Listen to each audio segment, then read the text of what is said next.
What's up, everybody? It's your girl Kiwan, and I am back with Beauty in Black Season 2, Episode 3, Blaze of Beauty.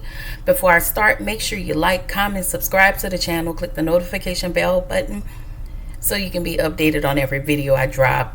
Also, make sure you like the videos, y'all, so I can stay in the algorithm. Yeah.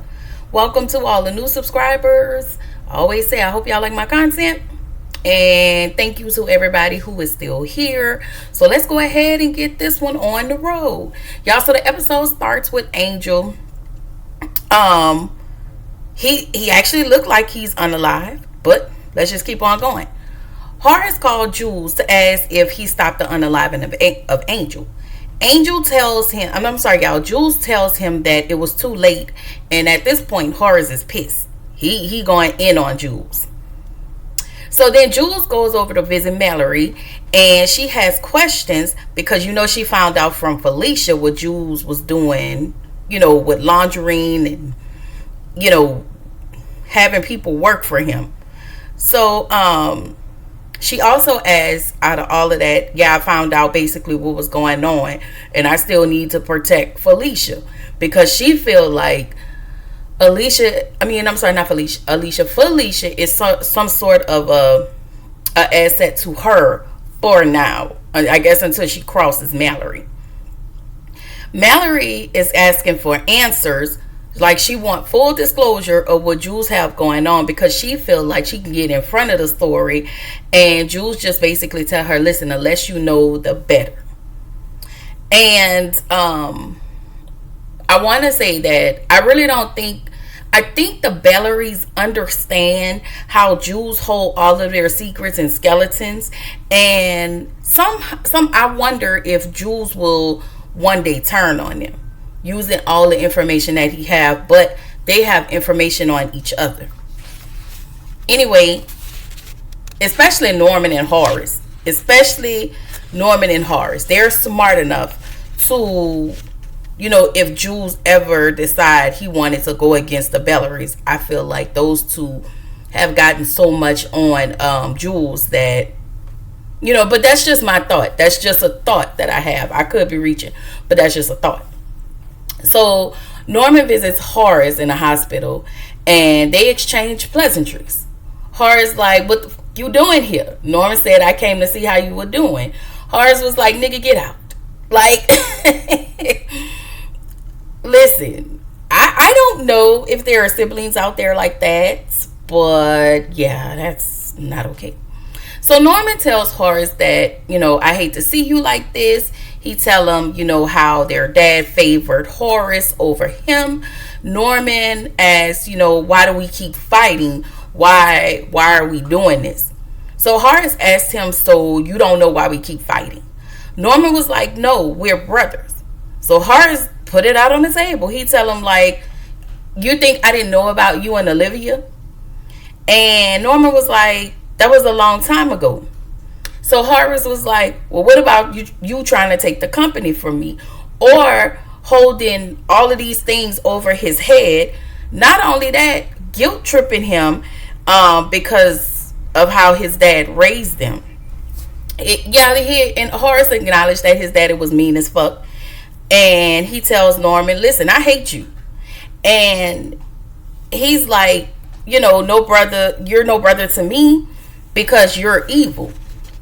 So Norman was like, listen, I was hoping because you were on your deathbed that your heart would actually change. Horace was like, me facing my end made me realize that I don't have a heart. Norman told him that he used to. So I kind of feel like these little details right here, this is why we are able to see Horace as the most decent Bellory. Horace was nice, but I guess with his family and everything he'd been through, he had to somehow turn it off. And he still got it turned off. It was just that with Kimmy, he recognized who he used to be. He recognized that in Kimmy. Anyway, Horace tells Norman that he knows about Jules. You know, y'all laundering money through the strip club, and he tell him you don't even have no shares in the company. He tell him that you're a felon, and I'm gonna get you because you're gonna take the long walk, and you're gonna pay for what you're doing. Charles, next scene, Charles calls Barney. Barney wants to diffuse the situation. Charles wanted to diffuse the situation between Roy and Barney. And Barney was like, no, just let it go, yada, yada, yada. Mallory walks into Barney's office and asks to take her out to dinner. So she wanted to talk to him based on the information she found out that Roy told her. So in the next scene, we see Kimmy and Rain. Kimmy's still tripping at this point. She said that her mom didn't even check on Sylvie, and she knows that Sylvie is missing. Are you surprised? Like, that mama put you out for a nigga and let that same nigga on your sister. And I'm pretty sure Body and Dega paid her to take Sylvie, and she took the money. She don't give a damn. Why would you even want Sylvie? Why would you even entertain that? Like, why would you even want Sylvie around that, have her even check on Sylvie? Wait till she catch wind. If the writers write that in, wait till she catch wind on you having all this money and being rich and being married to a Bellary. Anyway, Kimmy don't want Sylvie around all of this. She actually wants Sylvie to go out to college. This is what I initially thought. I was like, Kimmy isn't thinking, but your sister is well protected in that home. I feel like you sending her off to college with no life skills, just money and what the trauma that she has gotten over the years. Yeah. So she wants Rain to convince Sylvie not to want to be in this house and to want to head off to college.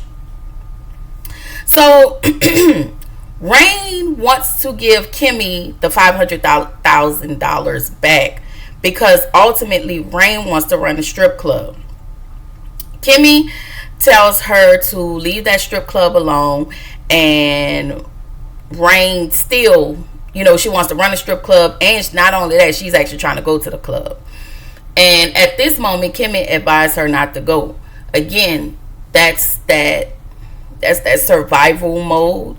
Like, Rain still going back to the place that caused her a lot of hurt and pain. So the next scene we have is, what's the name? Is the brothers, Roy and Charles. This is another brother conversation where they both are mean, very passive aggressive to one another. Roy just can't seem to let go the fact that Barney is gay. Like, why is that even your business? And then Charles, I feel like, has more feelings for Barney than he's leading on. He just don't want to tell him. So in the next scene, we get Jules and Norman. Norman wants to take out Judge Harold because Norman told Jules, listen, Horace knows everything. And the fact that he knows everything, not only that, the situation is messing with my shares. But I thought his shares were gone because his wife died. Like, that's what I thought. Because I thought the shares was in the wife's name. I really have to go back and look at season 1, even though I'm not. But I thought he lost his shares due to the wife being unalived. Anyway, that's that on that. Horace and Kimmy. The only thing I want to talk about in this scene is how Sylvie has warmed up to has warmed up to Horace. He's very avoidant towards her because it seemed like he don't want to be close to anybody. And Horace still didn't tell Sylvie about, Horace still didn't tell Kimmy about Angel as of yet. So he's the only one that knows that Angel is unalived. So Barney and Mallory are at dinner. Across the table is Pastor Olivia. And she's drunk AF. She yelling at her young nigga, like just talking crazy to him. So Mallory confronts Roy about him and Charles, and then he reacts when he thought, and tells him, listen, I seen how you react when you thought Charles was unalive, so it all makes sense to me. So once again, Charles starts to lie and deny. Mallory tell him, I actually thought it was something wrong with me when you turned down my advances when I came on to you. But she was like, listen, if you gay, just own it. And that's just what it is. Like, I just don't understand. I don't understand. I must be missing the mark. Is he going to lose his license because he gay? Like, I don't understand. But I do also understand that some of the family members are, homophobic.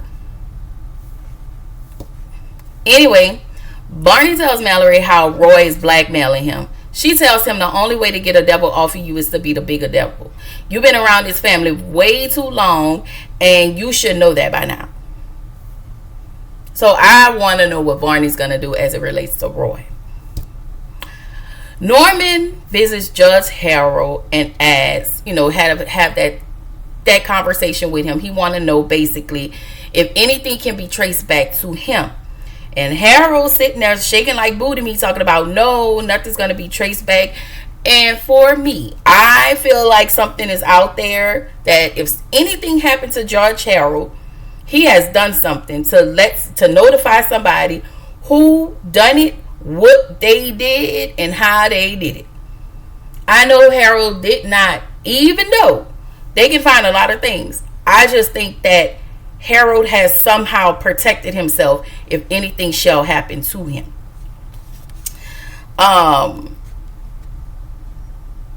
Norman tells Harold that Horace knows everything.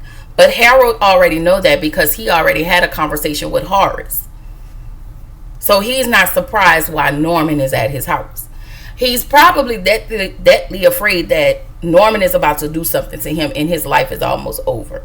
Norman doesn't do anything. He gets ready to get up and leave, but he have dinner with the family. I was like, this nigga is a different kind of evil, okay? So Olivia drunk ass decided to go over to Mallory and Barney's table to ask him, like, what are you doing about Horace and his wife? What are you doing about this situation? And at this point, it's just Olivia pissed off because she broke and she doesn't know how to manage her money, and she was always looking forward to getting money monthly, and yeah, no, it's not happening. So Alex talked with Rain while they're in a car. I believe he's taking her to the strip club, and he's asking, can y'all help me get a way out? So he's trying to convince Rain, because it seems like she's a more easier target, and Rain can speak to Kimmy on his behalf, so he can be safe and his family is safe, for him to get out of this situation. Apparently Alex owes Jules $200,000, but I still feel like Alex can't be trusted. Alex is only here for Alex, his family.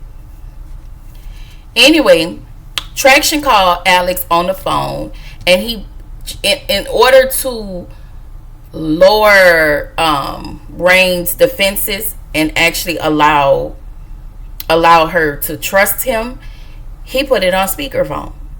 And so, he was asking where Body was, where was her location, and who he wasn't in a car with anybody. And then that's when Traction tell Alex that Angel is unalive, and that Jules told him Horace ordered the kill. And Rain at this point is shocked. She still doesn't say anything, but she's shocked. So in the next scene, Angel walks into Yolanda's house. Y'all know that's his baby mama, to tell her that people are coming to unalive her and the baby. Of course, she don't listen because she think he at some woman house, and she puts him out of the house. Before she does that, she calls her brothers to come to fight Angel. And I'm just like, this is stupid ass shit. I'm so over this. I'm so over her. I'm so over this storyline. Like, it is what it is. So Norman is finished eating dinner with the family. He leave out of Judge Harold's house. And, you know, he was like, before he left, he asked Harold, is everything locked down tight? Harold was like, yes. Harold assures him that everything is locked down tight. So he leaves, he get in his car and drive out. We go back into the house, and Harold's wife notices a black box on the table. And before they knew it, the house blew up because it was a bomb. Y'all, Norman is a silent killer. Y'all, and this where the episode ended. It's actually been pretty good. I know a lot of people have their mixed emotions about it. A lot of people are saying that it's not good, but it's actually pretty good. I like it. So I will see y'all in the next one. I am going to drop episode 4 and 5 right after this.